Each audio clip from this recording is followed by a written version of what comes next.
possibly can.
And we're live! What up, what's up, y'all? How you guys doing? Hey, here on what is today's. I mean, I seriously, the only reason that I say like what day of the week it is so that I know, because I never know what the day of the week is. I haven't known since school ended, because that was the last time that you needed to know what day of the week it was. So I mean, you guys should know, but yeah, it's a Tuesday. Tuesday it is, and we got Cameron in the audience. We got Noah Massive. We got Connor Rush. What's going on, you guys? I'm gonna start right out with our picture of the day, because it's a monumental one. All right, we got the greatest players of all time met at the 75th anniversary. You guys will feel old one day. What's up, Finn Kaufman? It's Sean Amin. You guys will feel old one day once there's a 100th anniversary, and you guys are like, I remember the 75th anniversary because I remember the 50th anniversary. It's crazy. What's up, Kieran and Declan? Hola. So yes, we know that these guys are the greatest, but now people are like saying, well, who's greater than whom? And everyone's like, well, Michael Jordan and then LeBron James. And people are like, LeBron is not in the top five, or LeBron's better than Michael Jordan, or Wilt Chamberlain should be higher. And these things are funny because you really can't solve them, right? You really can't solve them, and you can't say who's better than whom. But you do know that these guys are better than, like, let's say, I don't know, Obi Toppin. Okay, so like, where is it? Players also get better with time, right? And again, I know that I've explained this several times before, but I have the answer. Okay, and here's the answer. Alex English was snubbed. I think Klay Thompson was snubbed. Dwight Howard was snubbed. I mean, I don't love Dwight Howard at all, but he was snubbed. Some other snubs as well. But again, I have the answer, and here's the answer. But I want to know what you guys think. Okay, so this is what I want to know. Not who is the greatest. I want to know what argument you think is the greatest argument, okay? Because if you say that, like, LeBron James is better than Michael Jordan, or Michael Jordan is better than LeBron James, that's a weird argument. It's a very strange argument, okay? And here's the confusing part of it. Michael Jordan is just a better basketball player than LeBron James, and that's why it's so confusing. It's so confusing because, duh. Like, you can look with your eyes and say, that dude is better than that dude, period. All right? But size matters. And I don't care how skilled you are. If someone just backs you down and dunks on you, well, then, okay, then I guess that they're better. Like, is Shaq better than Kobe? I don't know. It's a tough call because Shaq has so much size, but Kobe has so much skill, right? So there's different arguments to have. But then there's, like, Wilt Chamberlain scored 100 points. All right, and no one today is doing that, but he was playing against whack players. Well, so was Michael Jordan. If you count all the players, it's like, oh, no. So you start losing track of, like, what? All right, so here's my formula that some of you guys have already heard of, and it's called the solid formula. I totally made this up. All right, and here's how it is. And I want to know what you think out of these five. They'll be right here. Out of these five, which one do you think is the best argument, or which is your favorite argument? Because if everyone had the same argument, I think we would all come to the same conclusion. There's not an argument within any one of these, I don't believe. There's a kind of argument. All right, here it goes. Let's see, David Bling is tough. Who is that? I don't even know. Oh, Dave Bing. All right, so the first one is this. It's their skill level. All right, their skill level. Who's the most skilled player of all time? Now, obviously, that's where, like, Jordan is better than LeBron James. But, like, because of time passing and stuff like that, Kobe was more skilled than Michael Jordan. Kevin Durant, more skilled than Michael Jordan. But that might be it, which is kind of crazy since we've gone, like, 30 years. Yeah, I mean, he's lasting. All right, more skilled. I mean, it's those three guys, and then there's also like Allen Iverson in the skill department, right? I mean, just skill, not counting anything else, just skill. I think that is an argument to have, but it's not the end-all, be-all argument. All right. Then there is the O. So that is the S. The O is one-on-one ability. So let me know who you think is the most skilled. Then we have one-on-one ability, because that's what people like to come down to. They're like, well, would he beat him one-on-one? Would Bill Russell stop Shaq one-on-one? Well, the game's not even played one-on-one, first of all. But Kyrie Irving is probably the best one-on-one player in the history of the league. All right, maybe Michael Jordan. Kobe Bryant is up there. I would say Kobe or Jordan would win one-on-one. Man, but then LeBron's so big, maybe he would. That's a tough call. But if I had to bet money, I would say Kevin Durant. Because he can play defense and offense. He's so tall, you can't stop him. I would say Kevin Durant is the best one-on-one player of all time. And he can stand a chance against Shaq because Shaq would have to give him the ball eventually. All right. Curry, most skillful. Oh, man, Curry's very, very skillful as well. That's a good call. All right. Next one is legacy. Now, this is the one where, like, Bill Russell is up there in. Bill Russell's like, dude, he's won like 11,000 championships. I mean, his legacy. Also, like guys like Magic Johnson, like, you know, like Larry Bird, and maybe like, you know, Dirk Nowitzki's better than Larry Bird is skill-wise, but who cares? Because Larry Bird was the forerunner in this regard, right? And you have to count that. How many championships that they won, like what they meant to the game. That's where George Mikan is on this list. George Mikan was the first big man superstar. Could he start for a high school team today? Probably not. Okay, but he was 6'10", so most high schools he would start for. But yeah, it's his legacy that is the greatest thing of all. So we have S-O and L. All right, Tammy by a mile. Jason Kidd or Jerry West. They're very, very good as well. Sports statistics class. That's pretty dope. Kevin Durant one-on-one, most definitely. That's what I think. Kyrie fell off. Kyrie's pretty amazing. All right, O. For O, we have, that is not O. No, it's for I. Okay, this is the weird one. I. This is the one where, like, people start to get all, like, mind warped, okay? And it's, like, the craziest thing ever. Okay, but it is kind of real. They're like, yes, Dr. J was not as good as Michael Jordan, but Dr. J grew up before. If Dr. J grew up today, it would be different. Well, you can say that about Wilt Chamberlain and say, well, if Wilt Chamberlain grew up today, he would be... So they're saying, what would it take for a person to be able to score 100 points today? It would take a monster.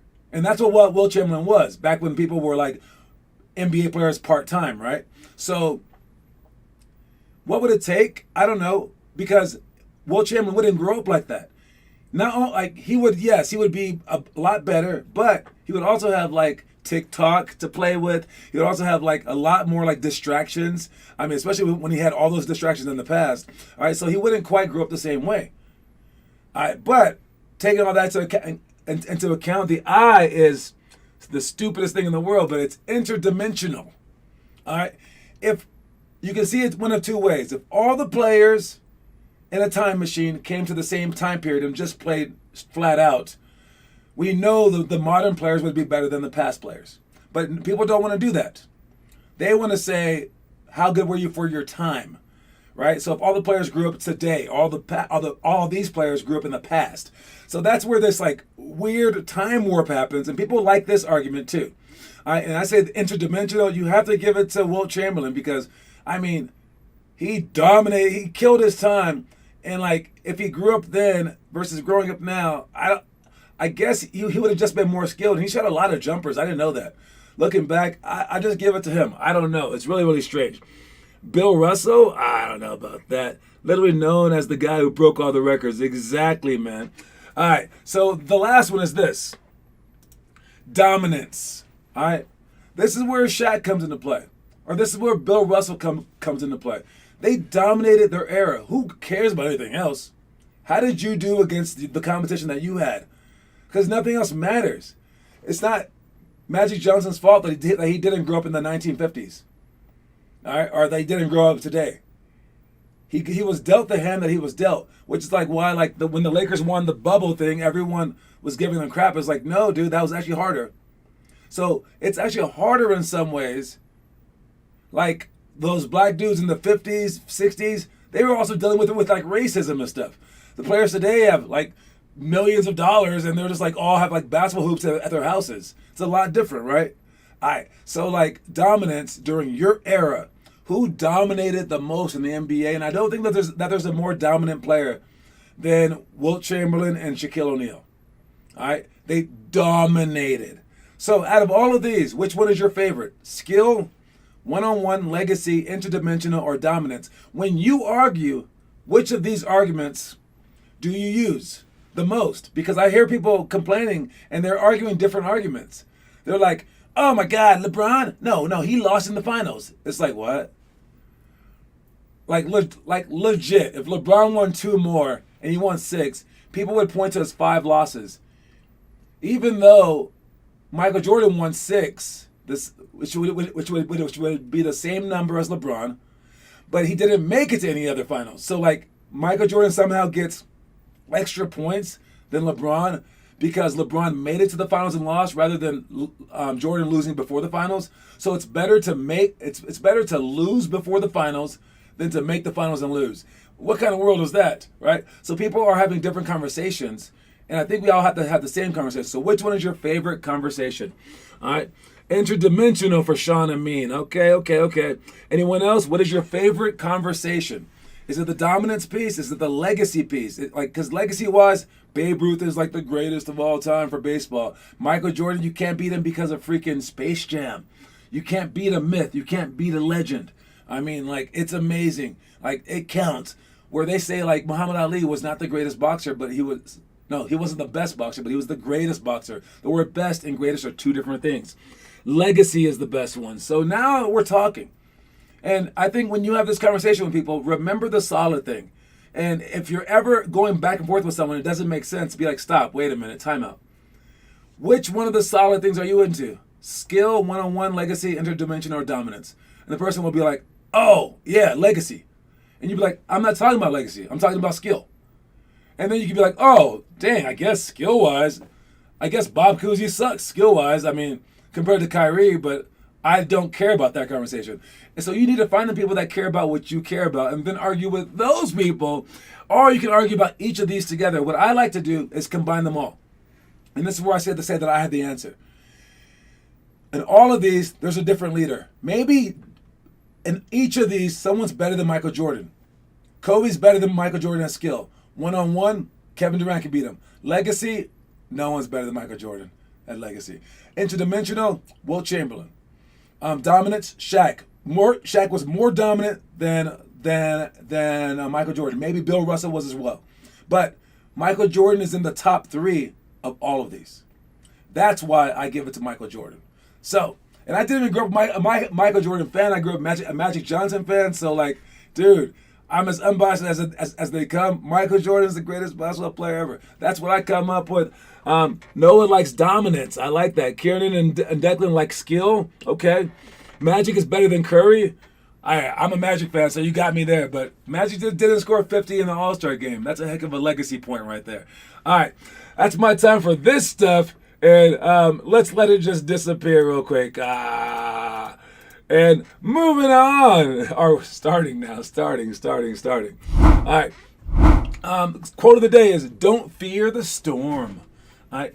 Do not fear the storm. Don't fear the storm.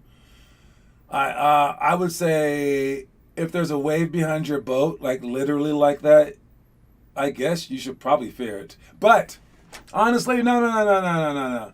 It does nothing to fear stuff. All right, fear does help you out sometimes. Like I know, like I have a problem with this. People try to scare me around corners. I don't move. I don't get scared. One day I think that this is gonna bite me in the butt. Maybe literally if it's a dog. When like someone tries to scare me, I don't move. But what if they had a knife? I would be screwed. Doing this actually helps a little bit, right? So fear is actually like a good thing sometimes, but rarely. Usually being nervous or being scared, they don't help you out. I try to change it to like positive energy, going, oh, if I'm nervous, I get to jump higher. I start focusing on the positive benefits of being nervous. But I would say overall, don't fear the storm. You're going to go right into it. Don't fear those hard times. Don't fear going to Oakland, you guys. Don't fear playing the top 25. I did sign us up. They did not have a box for the top 75 for this tournament that I signed us up for. They didn't have the box, for the top 100. My bad. They didn't have a box for the top 100 that we can play against the top 100 teams. They did have a box for the top 75. And I signed us up for the top 75. All right? It's just a box. I don't know. But I did sign us up for ninth grade, so it'll be a lot easier than before. We won't see like that many, but we'll still see some craziness. That's for the Houston tournament. I put us in the top 75. All right, so when you guys go to these tournaments, don't be afraid. Don't fear the storm. All right, I don't think interdimensional is that important because if Ben Simmons played in the 60s, he would dominate, but he is no one's GOAT. No.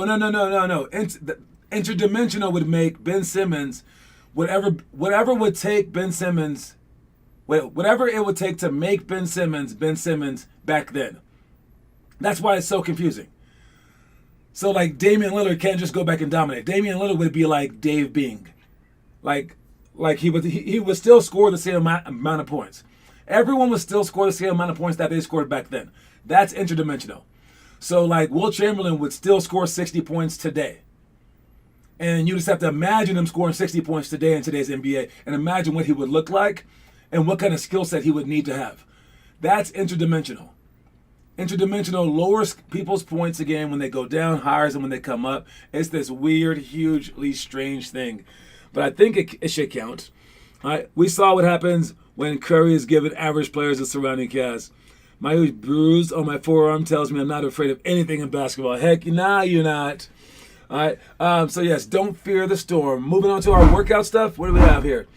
This is for Wednesday. We got the shell drill. This is not for Wednesday. This is for Friday. I always do that. Shell drill, defensive free throw box outs, lots of cones, on count quick dribbles, lane slides, and then post big seal to score.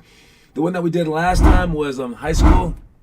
We got partner passing, football catch. Football catch went well. Who did really well on it? I think Kiernan did pretty well on it. And Declan too. I don't know if both of them have played football before. But they did really well on the football catch. Running, catching the ball over your head and then going. And then we got sideline out of bounds seal. We had a chance to do this in the games, kind of failed on this one. So it's all about our hand and foot placement and then passing the ball correctly. Taking a charge. No one's taken a charge in the history of our program in Colorado yet. Still waiting for that day. Running hook shots. I don't think anyone's taking a charge. Running hook shots. That went okay. The hook series with D, we talked about it and we went through it. So it's all tough stuff. But we did it. Our 8th seed is bottom of the league. At the bottom of the league. And this is the stuff that we are doing tomorrow. We got favorite underdog one-on-one. One of my favorite drills. We have a new kid coming too. Or he came last Saturday to open gym, but we put him with the girls. And his mom was like, he had to play with the younger kids and the girls. And I was like, okay. Then she's like, well, we're going to sign him up for Wednesday, see what your program is all about. So for the favorite underdog one, can someone please kick his butt? All right, so he doesn't think that he's all that. But yes, we have a new kid coming. I'm going to throw him right through the ringer because favorite underdog is when the underdog shoots the ball from the elbow and every shot that he makes counts toward his score wall. The favorite is sprinting 10 sprints, sorry. When he gets back, they play one-on-one live so that the one guy's tired and the other guy has a lead. Then you go to 11, straight from there, with all the shots that he made from the elbow counting towards his score. That's favorite underdogs. Last second shots, we're going to practice them off the dribble, off the catch, and off the baseline cut. All right, for last second shots, counting down the whole time. It's a very fun drill. I love that drill. Weave rebounds with 3 people throwing the ball off either the backboard or the wall for the younger kids. All right, and you just catch the ball in the air, throw it off the backboard, then you run behind the other person and keep weaving behind. Athletic spin to reverse. It's in and out between the legs. Spin to reverse. Layup, air reverse. It's just a fancy. It's 4 regular moves mixed into one fancy move. All right, legacy magic. Oh, I wish. I don't think he has the biggest legacy in the league. Michael Jordan has freaking symbol. Interdimensional. What does that even mean? Dominance Curry. Dominance Curry. Oh, you know what? Curry is like the Shaquille O'Neal of guards, honestly. But, man, maybe he hasn't won enough.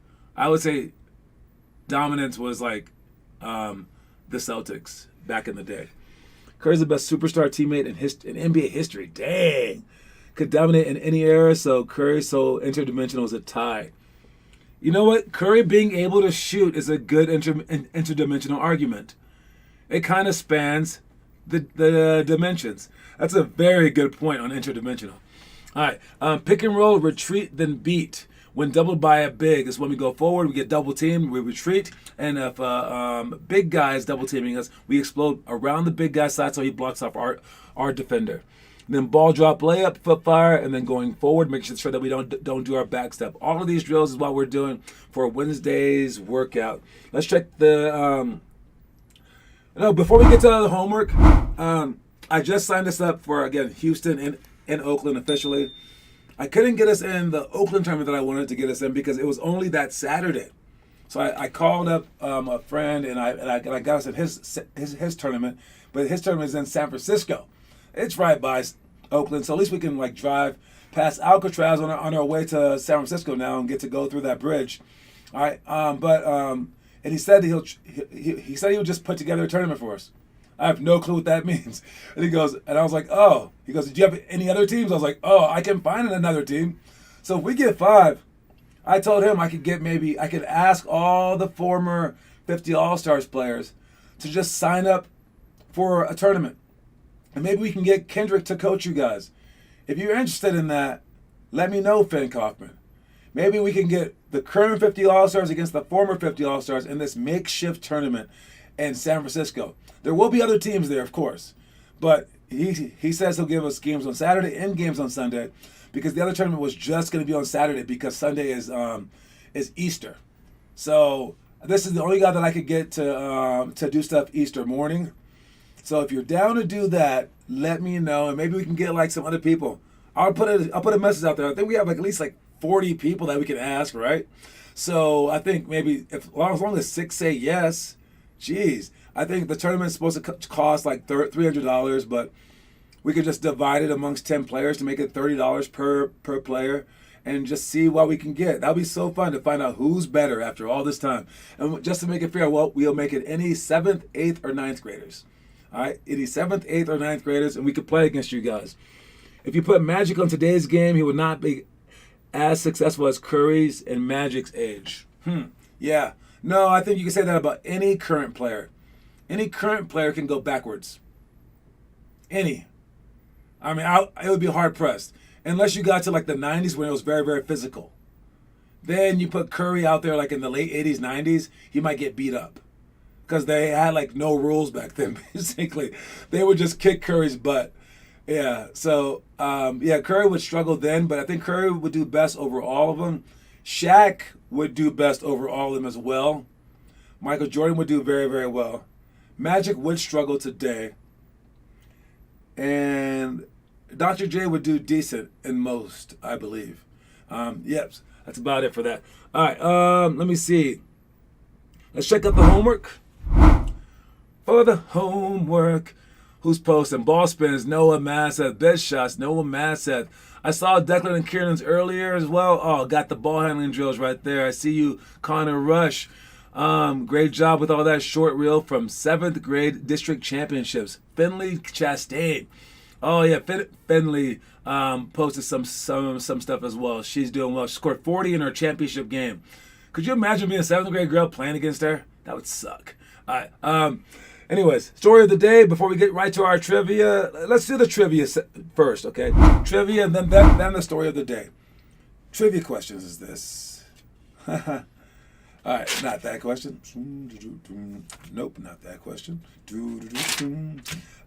This question, let me see.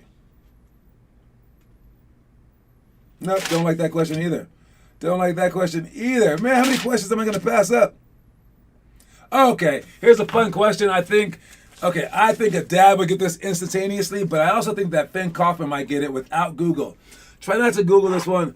All right, it's what is the name of the fictional ABA team in the Will Ferrell comedy Semi-Pro? That is the question. What is the name of the fictional ABA team in the Will Ferrell comedy Semi-Pro?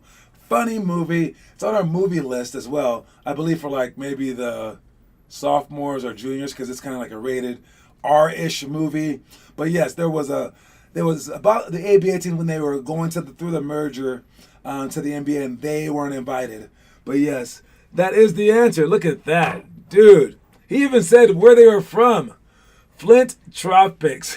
God, I forgot that they're from Flint. From Flint, Michigan. Flint, no water, Michigan. Fling. I'm sure that's what you meant. Flint Tropics. Just a little off, Sean Amin. And yes, once again, Finn Kaufman is the winner. The winner. The winner. All right. Hopefully you guys can at least beat Finn in real basketball because, again, I want to make this Oakland trip happen and I want to bring all our Oakland kids into it. That would be amazing. But for right now, let's watch the story of the day. Obstacles might be stressful. Failures may be disappointing. And hardships can be overwhelming. But all types of challenges are what make life interesting. And overcoming them is what makes life meaningful.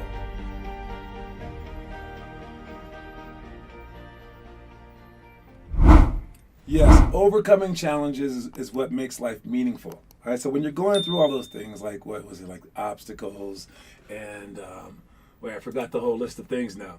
What was it? It was obstacles and hardships and failures, right? It says obstacles might be stressful, failures might be disappointing, and hardships can be overwhelming. Right? Obstacles, they can be stressful. All right? Going through stress in your life, it doesn't have to be a negative thing. All right? You can turn it into a positive thing by overcoming that stress and using basketball stress as something that really doesn't matter, but pretending that it does. So now when you get to the stress of school, maybe like your job, maybe marriage, then you practiced handling that stress. So know that while you're going through the stressful situation in a game, it's just practice. It's not for reals. If you fail at this one, it's not going to really mean anything in the end. So it's like you're stressed, but like it's like battling someone in a virtual reality video game. And you're practicing for war one day. You can freak out about it, but at the same time, you can just press reset in the end. So handle your stress because of it, right? And then failures may be disappointing. Same thing. You might fail, but again, it's a fake failure because it's a game. So realize it's a game. And then the last one is hardships can be overwhelming. Now this is all about life. And being overwhelmed is like you can't handle any more thoughts in your head, right? They all go hand in hand. All right? But all these types of challenges are what make life interesting. Think about how boring your life would be if everything were just perfect. You don't want that. You wouldn't want that. Because then if you survive and you do really, really well in life, everyone's going to say, well, you've never had anything. You had privilege, blah, blah, blah, right? All right? You want the challenges in your life so you can have something to overcome. Think about any great movie. They've always had challenges. And when you overcome them, that's the great story. So basically, if you have no challenges, you have no stress, you have no chance to do something amazing. All right? So want those things to come on. I used to always wish that I was back in the civil rights movement because I felt like there was such an opportunity there where all you have to do to be amazing was just stand up when people told you to sit down or sit down when people told you to stand up. But it would be just as tough as today, I believe. But I don't know. I like challenges. I love challenges. And again, overcoming them is what makes life meaningful. If you want some meaning in your life, everyone searches for the meaning of life. All right, this is where it is.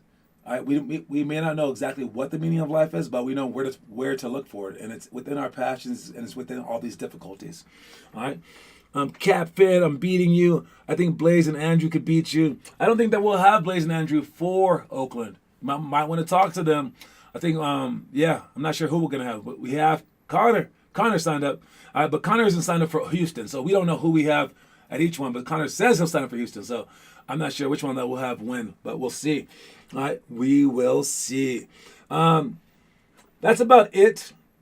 I will see anyone who's coming to practice tonight at practice. Don't forget that did I go through everything? Yes. Our quote of the day is don't fear the storm. All right. So go out there and be brave and go get it, whatever it may be. All right. And we're here at basically the start of our real season. All this stuff was basically preseason before. All right, we're coming up on it. We're gonna start having tournaments, start having our league, which is gonna be games all the time. So we gotta get practiced up. All right, so when we're at practice, let's stay focused so we can learn as much as we can. We learned our press break last time. Tried to apply it in the games, but it was tough. All right, and let's see how far that we can get. And basically, just look at Dad in the eye and don't fear it. All right, I think that there were a lot of people to not sit down. They were told famous because they went to jail. Exactly. All right, you guys. I'll talk to y'all later. Cue my music, and I'm out. Pieces, homies.